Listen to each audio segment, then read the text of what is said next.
Okay, welcome everybody to Career GPS for Seniors. I'm Amanda Dye. I'm the Director of Advising and Programs at Beyond Barnard, joined by Christine Valenza-Shin, who is an alumna of the college and our Associate Dean at Beyond Barnard. And we're excited to talk to you a little bit today about planning for the rest of this semester and your first steps after graduation. So I am going to start sharing my screen so that everybody can see the presentation. And essentially what I have today is a pretty brief presentation. It should definitely not take the full hour, and we'll save some time at the end for questions. So if questions come to you, definitely keep those in mind. You can pop them into the chat and we'll get to them at the end of the conversation as well. So to get started, I want to tell you a little bit about myself. Hello. So as I said, I'm Amanda Dye. I came to Barnard a few years ago in 2018, and I mostly do health professions advising as my kind of programmatic area of focus. But I was once, like you, a senior in college. This is me, senior spring on, I think, no sleep for about 72 hours, having just finished my senior thesis. So those memories are very, very current for me still. I know what many of you are going through, in especially as respects senior theses. So just to say, you're definitely not in this alone. And I guess one of the things that I want to concentrate on today is thinking about, as you are contemplating graduation, what are you excited about? If you, are thinking about trying something new, or having an experience that's not strictly academic, all of those things can be really exciting. If there are any things that are particularly exciting for you, you are welcome to put those in the chat.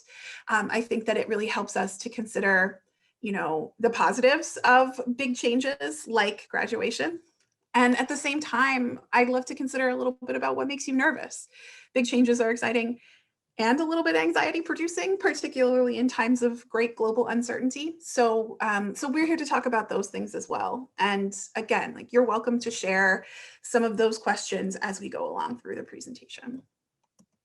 So to talk you through it a little bit, we'll start first by talking a little bit about recruitment for jobs, what that timeline can look like across different industries, and a little bit about where some of your peers have found themselves in previous years. We'll spend a big piece of the presentation talking about your job search toolkit, the things that you have at your disposal, both within yourself and resources at Barnard College to help you along searching for your next opportunity. We'll spend a little bit of time talking about a 30-second pitch, great resource for networking, and we'll do a little bit of practice with that in the breakout rooms. We'll talk about transitioning from college to work or college to grad school. Many of you I know may be thinking about or have applied to graduate programs to start in the fall. And then finally, we'll talk a little bit about next steps and some of the resources at Beyond Barnard that can help you out along the way. So to get us started, I think it's really, really important to remember that most fields, most industries don't hire an incoming class of students in the same way that some of the very visible industries do. So many organizations are really only going to be hiring when there's an opening. They're not necessarily recruiting a large scale group of people to join their organization at a pre-appointed time every year. And that's important to know because it's really, I think, helpful in kind of modulating some of your expectations and maybe some anxiety. Most of the jobs that we see students going into are jobs that have recruited, during the spring semester of senior year, essentially. So now is really the time that a lot of industries are starting to post positions. The difference is that there are a handful of fields that just happen to have a lot of visibility, like finance, consulting, and maybe big tech, that do a very specific recruiting calendar that's already started in the fall. However, it's important to remember that if those aren't the jobs that are of interest to you, you shouldn't expect that you've already got a job hire or a job offer at this point in the cycle. I'm curious to know, and you are welcome to put in the chat, what percentage of your classmates do you think have a postgraduate opportunity right now? Any thoughts?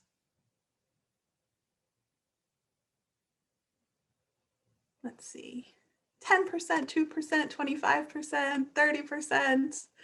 Okay, cool. So some variation. Well, I can give you, I don't actually know the numbers for this class, but I can give you a little bit of information that's helpful.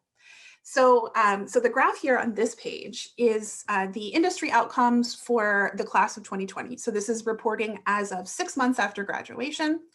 And as you can see, and one of the greatest things from my perspective as an advisor working here, there is not a single industry that everyone is going into. So we do see that there are folks who are going into some of these industries like financial services that have a recruiting calendar that starts in the fall, but the majority of our graduates are in other fields that don't necessarily have an early recruiting calendar. So I think you can expect that the majority of your classmates definitely are folks who are still thinking, still seeking, and actively applying to positions this spring semester.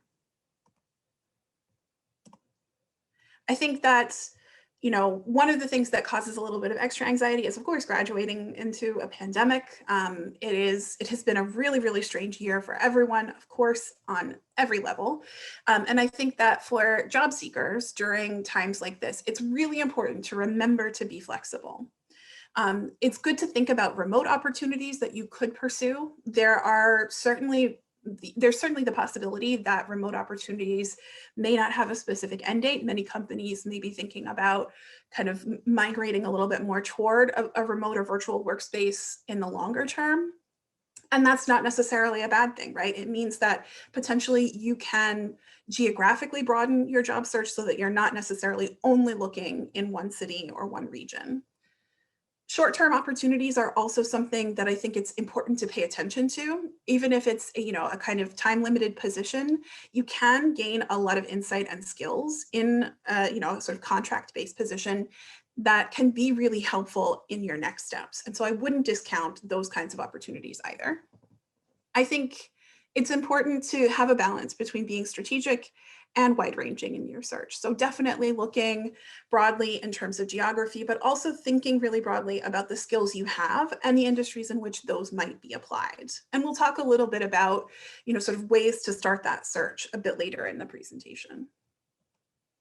I think it's also important these days to think about opportunities in fields with growth or in essential services, right? I mean, looking at the postings that are out there, what kinds of trends do you see? What kinds of positions are more plentiful than others? And how do your skill sets mesh with those kinds of positions? I think it's also important to remember that there's no specific right or wrong number of jobs to apply to. Everyone kind of, I think, has to navigate this based on their own specific interests, the criteria that might restrict their search depending on, your personal responsibilities within your family or your needs or your desires in terms of the next steps in your career. But the main thing is really to focus on the quality of your application. The best thing that you can do for yourself as an applicant is to dedicate yourself to creating an application that speaks really specifically to the job that you're applying for and really clearly conveys your qualifications and your enthusiasm for that position. There are lots of resources to work on these documents, and we'll talk a little bit more about them later on today, as well as in some presentations next week. I think it's also important to know that now is a good time to start thinking about what's out there. As I said, there are many, many companies and many industries that are going to be hiring over the coming months, and starting to keep an eye on the positions that you see can help you to start making plans around application.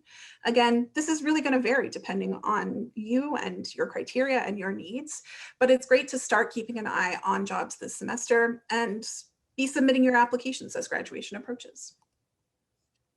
So I want to spend some time talking about how you actually do these things, right? Now that we have a sense of, the fact that many industries are going to be recruiting in the coming months, it's great to think about the tools that you have at your disposal to make those applications the best that they can be. So I think that one thing that is really, really key, obviously, is knowing the direction that you want to go. It's helpful, I think, even if you have a really strong sense of of the direction that you want to be in the long term for your career, it's great to think about both a primary and secondary focus to help you broaden a little bit, right? So again, not feeling super restricted to one set of job titles or one specific industry, thinking more broadly about how you can combine your interests and skills in ways that speak to different kinds of jobs and different industries. We offer lots of career exploration resources through Beyond Barnard. We have a career exploration toolkit that everyone can use. It's hosted in Courseworks, and you're welcome to reach out to me or Beyond Barnard at barnard.edu to get added to that. We also have lots of resources in Handshake around kind of thinking through careers. And if you are really in a place where you're not sure ultimately about the direction that you want to go, Beyond Barnard also offers career assessments like the Strong Interest Inventory that can help you think about how your strengths and skills align with those of people in a variety of different professions. Of course, it's important to start getting your job documents ready. So things like your resume, updating your profile on LinkedIn, starting to think about how you'll craft cover letters and kind of learning the basics of crafting those documents. Those are all really important.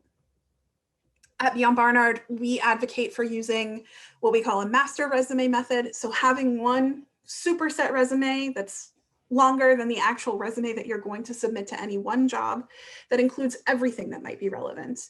And then editing that resume and presenting your activities and experiences in an order that speaks specifically to jobs that are of interest to you. So thinking about kind of creating those documents, if you haven't updated your master resume in a little while, it's definitely worthwhile to do that. We're going to have a session next week in Career Skills Week all about resumes. And you're also welcome to use the resources of our peer career advisors who are available Monday through Friday when classes are in session from 10 a.m. to 5 p.m. to just take a look at your resume and think about either the master document or in the light of a specific job posting, how you might edit and arrange a resume to speak to that. It's also a great idea to kind of start your job search plan, create a tracking system for yourself. So keep an eye on and keep tabs on jobs that are of particular interest to you. Think about companies or organizations that you're really particularly interested in working for so that you can keep an eye out specifically for those kinds of positions. I think definitely is really important. And then of course, getting advice. So I think everyone needs this in life, especially as regards kind of career advancement. And so thinking about who are the people around you that you really trust. That could be someone who has served as a mentor to you. That could be someone from our staff at Beyond Barnard that you've worked with for a long time. They could be close friends or other folks who maybe have graduated a few years ahead of you and have a similar interest to you. Any kind of, trusted advisor, I think, is someone that you want to keep close to you these days. I think also remembering that your networks have the potential to be much broader. So thinking about the larger circle of people that you've either met more casually or have connected with to talk about career-oriented topics, as well as planning to start connecting with people that you don't know yet. Those are all things that I think are really helpful. And some of the ways that you can do this, of course, LinkedIn, we talk about all the time. I really do strongly recommend, especially if you're thinking about possibilities of different kinds of jobs and you're not sure specifically of the direction that you want to go, you can search within the robust alumni community on LinkedIn, use any keywords, look for people who are doing jobs that are of interest to you, and conduct informational interviews with those people. Learn a little bit more about those professions through the alumni network. Similarly, you can use Barnard Connect. There are plenty of filters that you can use to start connecting with people who share kind of similar locations or similar career interests. There are new options to add information about your personal background that can help you connect with folks who might share a certain background with you. And keeping all of these resources in mind to start kind of expanding that network and exploring different options, I think is a really good idea. So as you're beginning your search, First and foremost, of course, think about where jobs are posted. So there are plenty of general job boards. Indeed is a big one, right? You see lots of different kinds of industries, lots of different kinds of postings there. But you can also think about more specific, industry-specific job resources depending on your particular interests. So Idealist, which is really great for nonprofits, Media Bistro for kind of media communications related positions. If you're interested in working for the US government, usajobs.gov is a great resource. Just keep an eye on what kinds of jobs and what kinds of candidates they're looking for. Of course, I hope all of you know that you can also search job postings in Handshake. There are many different industries and many different kinds of positions represented there. It's a great resource for jobs that have been posted specifically within the Barnard community. So these are all employers who have reached out who are interested in recruiting from within our community. LinkedIn also is a great resource. Definitely, especially if you're keeping everything updated there. They have a job board as well as a section called Who's Hiring Now, so that you can kind of get a sense of what the trends are, and that can be really helpful for thinking in broad terms about your job search. And there's also a site, candor.co, which historically has done a few different things, but currently has some information about industries where there are hiring freezes in response to the pandemic. They've been doing this over the past year, and I think it's really helpful for folks who are primarily interested in industries that may have a severe impact from the pandemic. Other ways to kind of build up your portfolio as a prospective applicant to a wide range of jobs. Of course, volunteering. Volunteering can be something that you do as a substitute for or a supplement to structured opportunities. Maybe you take a position that is not exactly in the industry that you want to be in, but you find a volunteer position that will help you kind of start developing your connections in the world that you do want to be in. Definitely volunteer experiences are great for building skills and networks that are directly related to your career interests. They can also allow you to test out a new industry. So if, as you are doing your research, you start to think about the possibility of potentially being interested in a field that you don't know a lot about, volunteering is a great way to kind of get a taste of what you could potentially expect. There's also, of course, the opportunity to gain hands-on experience that you can build on in paid opportunities later, things that you can leverage on a resume, et cetera. And then, of course, volunteering is a positive use of your time. I think when we think really broadly about what the world looks like these days, it's helpful to remember that employers are going to be looking for not just, the sort of specific internships or the major that you chose, but really thinking about, your resilience in the face of tough times and showing that you are willing to kind of step outside of your comfort zone to use your time in a positive way can be a really helpful thing in these processes. I think in addition to volunteering, thinking about other ways to do skill building is really, really helpful. As you're looking at job descriptions, I think it's helpful to start tracking for yourself the kinds of qualifications that the jobs you're interested in are listing. Thinking about the skills that are both necessary and desired for individual jobs that you're interested in is helpful in kind of getting a sense of places that you may need to advance your skills. So you can either hone an existing skill set, maybe based on something that you've done academically or in professional experiences, or you can kind of completely start to try something new that will help you toward a career in a particular area. I think it's great to consider non-traditional modes of learning. If anything, the past year has really taught us that learning can happen in a lot of different ways and that we are extraordinarily adaptable to difficult circumstances. So thinking about all of the resources that are at your disposal is a great idea. Because ultimately, the skills that you share with employers or with graduate schools, those are important. Learning those skills is important. How you learn them is a little bit less so. Ways that you can do this, LinkedIn Learning is a great resource for a lot of things related to different careers. You're able to access LinkedIn Learning resources free with your uni at columbia.edu address. There are plenty of resources for online learning outside of the traditional university setting. Some are listed here, and you can think about the kinds of things that you'd like to continue building on. The Vagelos Computer Science Center has tutorials, really helpful for folks who think that some kind of basic computing skills might be helpful in a career search. Those are great things to build on now. The Empirical Reasoning Center at Barnard is another fantastic resource.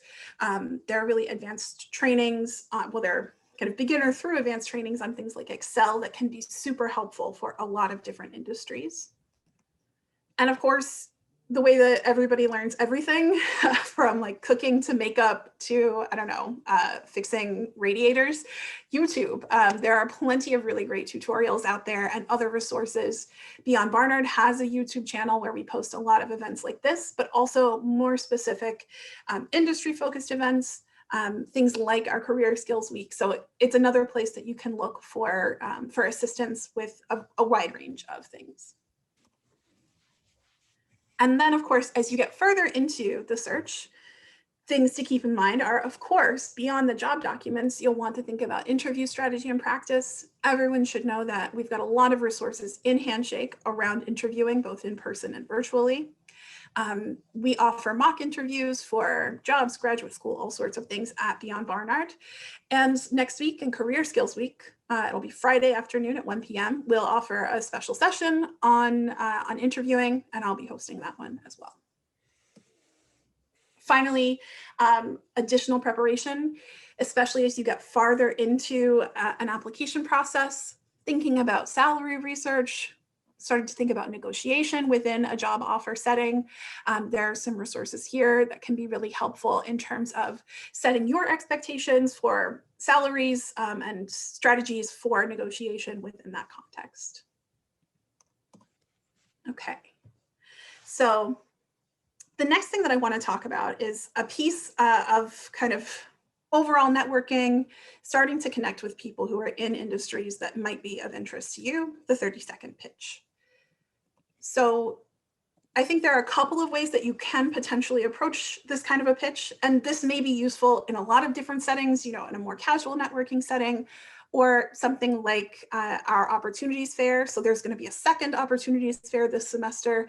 The date will be announced soon. It's going to be in March. And that's a great opportunity to meet with, in a virtual format, and network with employers.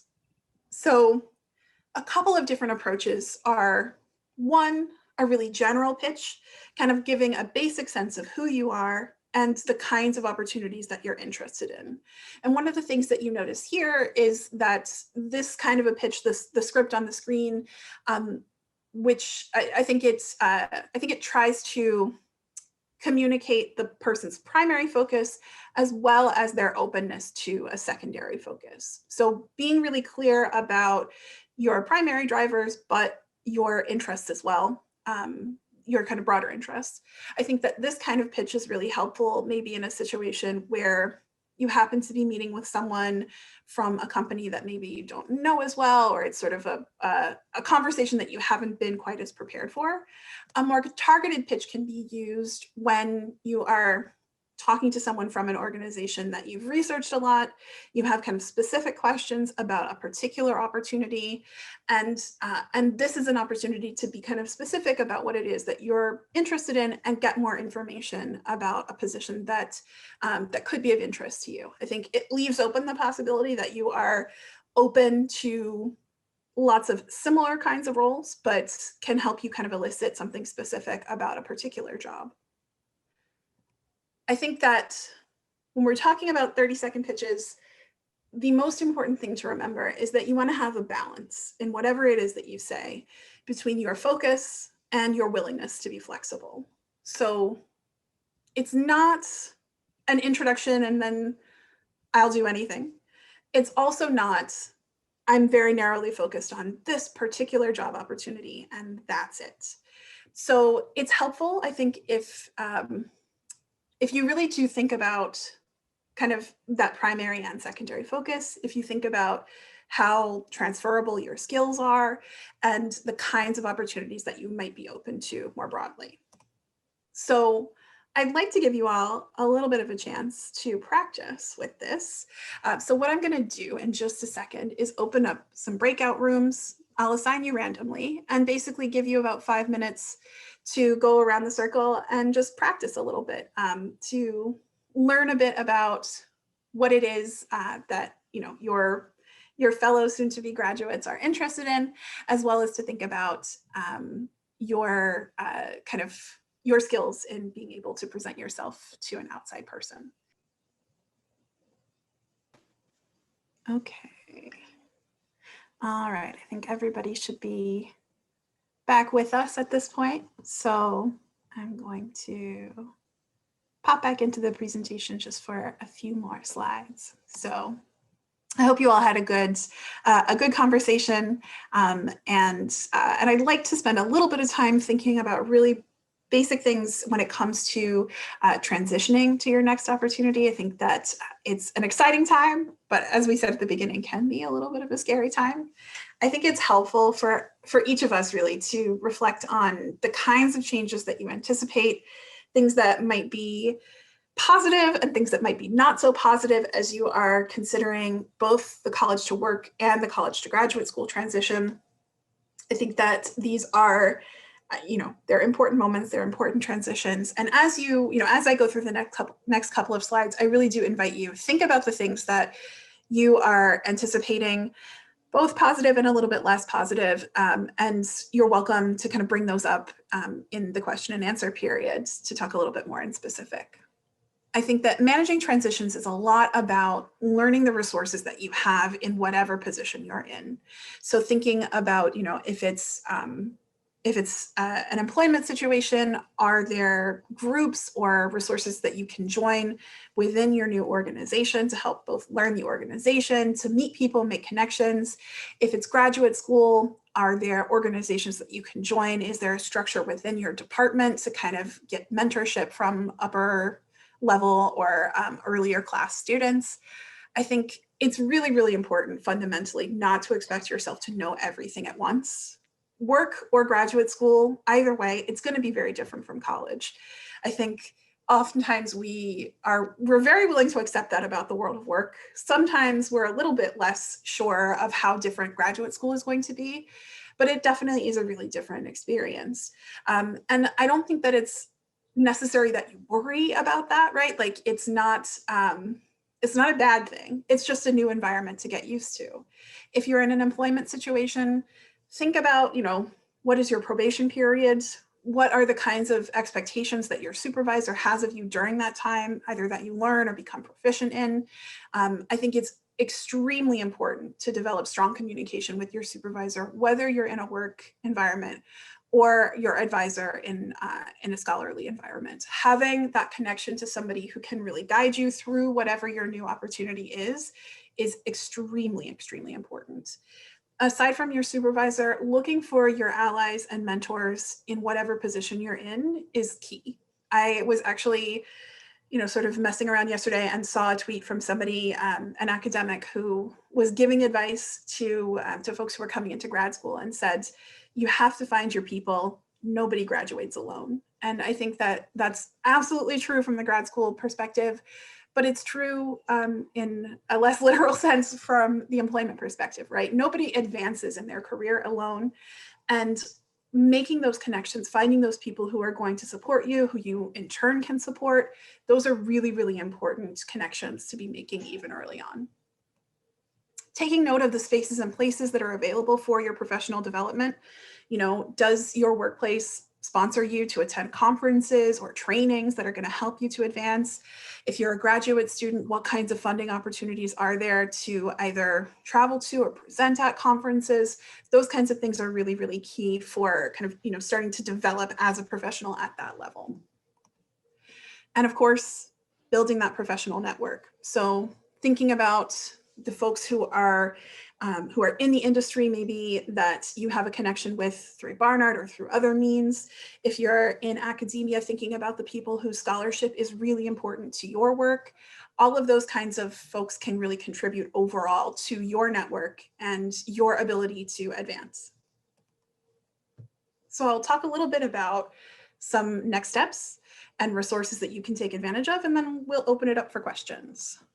So I think after attending a career GPS session, it's always important to remember, if you're feeling lost, you can do a lot of career assessment and exploration activities with us at Beyond Barnard. Our advisors are here, our online resources are here to be as accessible as possible and help you with that part of your job search.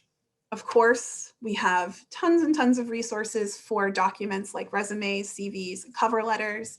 You can find many examples of resumes and CVs and cover letters from previous students who have gone into a wide range of industries in Handshake. These kinds of examples can really, I think, help to show you the variety of different modes of presentation of information that you might use, and give you some ideas about how to kind of creatively leverage the things that you've learned over the past 4 years in those documents. As we talked about earlier, it's great to learn new skills that you can put on your resume and that you can leverage in a job search. And of course, remember that we're here to help with things like interviewing and strengthening your network. And some of the main ways that we do that, aside from our individual advising and our online resources, are the events upcoming next week in Career Skills Week. So on Monday at 1 p.m., we're going to have a session on resumes. If you are either starting from scratch or trying to kind of revamp your resume for the prospect of a job search, please join us there. There'll be a session on cover letters on Tuesday at 1 p.m. We'll have a session on networking on Thursday. And then, as I mentioned earlier, a session on interviewing on Friday. I think that these are all really interesting and exciting different aspects of the job search. And we're excited to talk to you about some of these specific areas next week. You can register via Handshake. There's going to be some information in this week's Beyond Barnard Weekly that'll go out on Wednesday afternoon. So if you're looking for the links, that is one place to find them.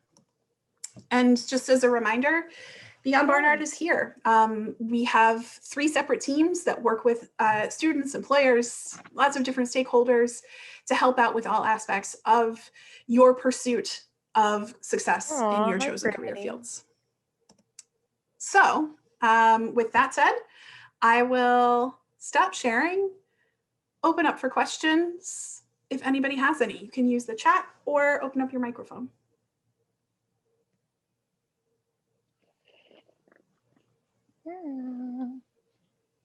Little pretty cat. Oh, you're cute.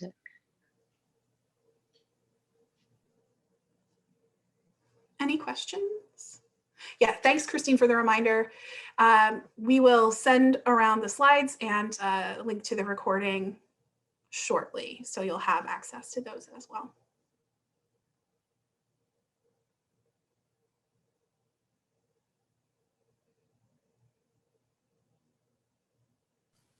Hi, I'm Stephanie. Hi. I have a quick question. For when you apply to a job, what is like a reasonable time to expect to hear an answer back? I wish I had a good answer for that question. I think it can really depend a lot on, it can depend on so many factors. It can depend on the industry, the urgency with which that position needs to be filled, the kind of typical timeline for a particular company. It's really, really hard to know. Christine, do you have any thoughts about what students have seen in the past? It really varies. If sometimes you'll get an automated confirmation that they received your application, and then updates along the way. That would be the exception. And I think one thing you have to prepare yourself for psychologically is you won't hear back from a lot of places, even if you end up interviewing and feel like you're in sort of that final pool. There's a really bad track record, I'd say, over the last 10 years of companies just not following through and circling back. So you just kind of have to hope for the best, expect the worst, and just keep plugging on, applying to things. A couple things you can do if you haven't heard back is you certainly, especially, you could definitely follow up after you've interviewed. I would say in general, you don't want to follow up if you just sent in an application. The expectation there is that they'll get back to you if they want to talk to you, and they won't if they don't. And sometimes at the end of that, like in Barnard's system, we will at the very end of the hiring process send a generic, sorry, we didn't select you. But that can take a long time because the actual process of interviewing and narrowing down and making a final selection it can take quite a few weeks or even months in some cases. So if you did interview, a great question to ask at the end of an interview is what their anticipated timetable is. Add at least 3 weeks to that because it always takes places longer to hire than they think. But you can definitely circle back at a little bit after the time they said and just check in. But beyond that, you don't want to directly nudge HR or the hiring manager. But again, if you've got contacts there, you could potentially reach out informally and say, hey, do you know what's up with this search? And some places, I worked with an alum a couple of years ago who got 2 government agencies that reached out on the same day to her 6 months after she applied. So in some industries and things, it just can take a really long time. So That's all very helpful. Thank you. Other questions?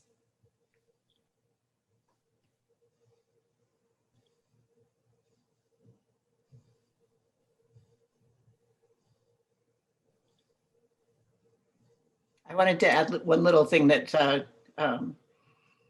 about mock interviews. Sometimes people get freaked out by mock interviews. So you don't have to do a mock interview. You could do interview preparation or strategy. And that's actually very often where we start. I'll often do kind of a hybrid appointment where we sort of talk about general strategy, generate a few ideas, and then actually do some practice questions. So we don't want to put anybody off if you're nervous about an interview, or even if you just want to do some extra prep, Right. Sign up for either appointment type. It's intended to be a very friendly space, right? Like we're not judging you. We're hopefully there to kind of help with really thinking about how to approach the interview setting, which honestly I think is the funnest piece of the job application process, right? Like that's the piece where you actually get to talk to a person, and it can be scary, but it is I think it's certainly really exciting to get to that stage. Any other questions? Yeah, hi, my name is Anna. And this might be sort of self-explanatory, and it might depend on different industries or fields, but I'm having a little bit of trouble figuring out like what exactly is an entry-level position if it doesn't explicitly say so. So I was wondering if you had any advice for like kind of figuring that out. I think definitely, I would say kind of the reading in between the lines of the job description. So thinking about, of course, like what kind of education are they specifying? Do they have required education versus kind of desired education? And then looking at their criteria in terms of level of experience. If you're seeing a job that's sort of like 1 to 3 years of experience, then that probably makes a little bit more sense than a job where they're wanting somebody with like sort of 5+ years in an industry. And then you can also take a look sometimes if an organization has like a fairly robust organizational structure somewhere on its website, I think sometimes you can use the job title to sort of get a sense of where it plugs into and compares to other jobs that might exist at that company. Am I missing anything, Christine? Yeah, this is a great question to ask in an informational interview where you say, what are sort of typical entry level with a college degree titles in your organization or in the field as a whole. And then if you're really confused, you can also, if you've built up that network or somebody who works in the industry, you could always reach out and say, I'm looking at this job description. What do you think? So.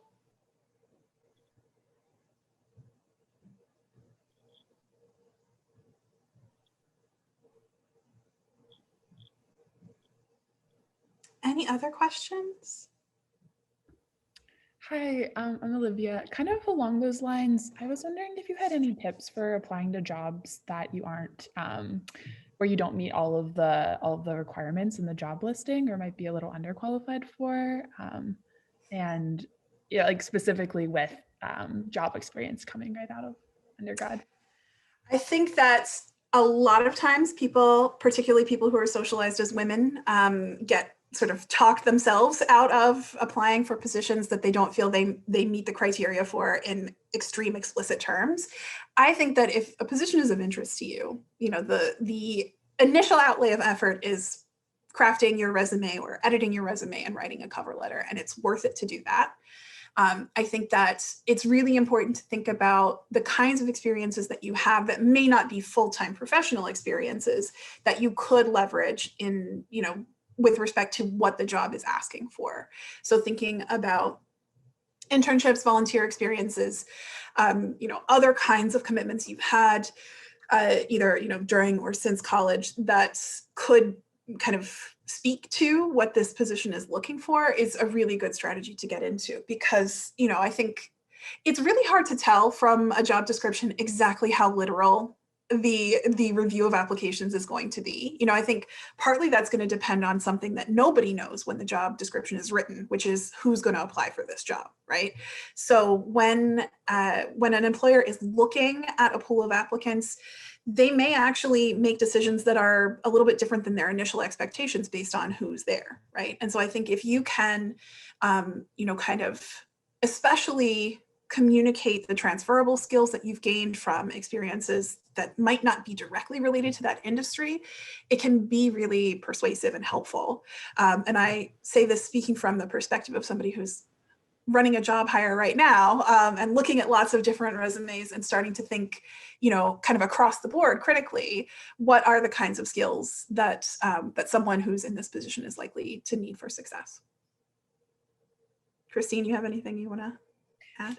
Yeah, no, that's all really true. I would, in most cases, go for it if you're interested in it and if you feel like you can make a case based on direct or transferable skills. And if you're struggling with that a little bit, that's definitely something we can help you with. PCAs are great, especially the type of apprentice where you bring the resume and a draft of your cover letter and the job description with you. We can give you that really targeted advice, whether it's a PCA or one of the other people on the advising team. So, and we definitely will talk about that in Monday's resume workshop as well, give you some good prompts. And there was a lot of the, there's a lot of resources on Handshake as well that sort of list transferable skills and the kinds of things that employers are looking for that you can highlight from your extracurriculars, internships, campus jobs, etc. Yep.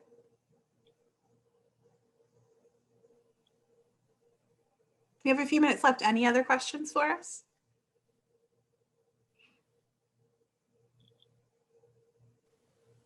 I have another question. Yeah.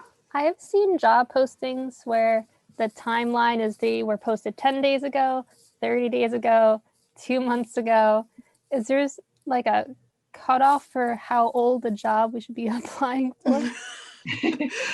I think the more recent, the more hope there is that the process is like moving, in a positive direction. I guess, it's kind of like the question before, right? The timeline on which you could hear back from a job is so unpredictable. And the timeline between when sort of central HR at a company posts a position and someone actually starts reading applications is unpredictable. So I don't think that I think as long as a job is, still active, and that the job, there's nothing in the description about like sort of when applications have to be submitted by, I think it's certainly worth it to consider, particularly if it's a position that's of real interest to you. Yeah, I think one of the another thing to get used to through this job search is you just never know what's going on their end. So don't assume 100% HR competence or being on it. Sometimes, it goes to the last question too. Sometimes HR posts a job description that nobody updated and the actual job could be a little bit different. So you never know what's going on their end.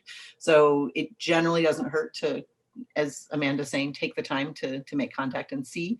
That said, if something's been up for a while, and you're looking at, customizing your application and not necessarily wanting to take the time, you could always try reaching out if there's a generic HR or other email to say, hey, is this still active? Or through a networking connection, find out. But one thing that sometimes happens is places aren't happy with their first batch of applicants, or maybe they were happy, but the person they wanted to hire fell through. And rather than going to their second and third choices, they're like, yeah, let's keep this open, see what else comes in. So. Right. Yeah. I mean, it's certainly not uncommon for a job to be left open until the position is actually filled. And so you can't really predict, like, there could be somebody kind of near the end of the hiring process, and then that could fall through, and the company kind of goes back to square one. So it's sometimes you'll, like, if you see a job that says it's reposted, that's often the case, right? Like, there was something that happened, the candidates didn't work out in the first round, and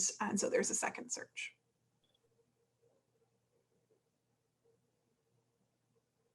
I think we've got time for one more question if anybody has one.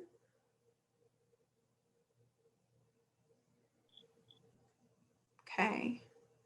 Thanks all for being here with us. We hope that you will come back next week and join us for any of the Career Skills Week sessions that might be of interest to you. We, of course, encourage you to come by, chat with our PCAs. You do have to make an appointment through Handshake to do that, but you can do that same day. So that's always an option. Career advisors are here. You can make appointments with us through Handshake as well. And we're excited to work with you and excited to see what happens over the course of the next few months. So thank you so much for being with us. And we will share the slides and recording shortly.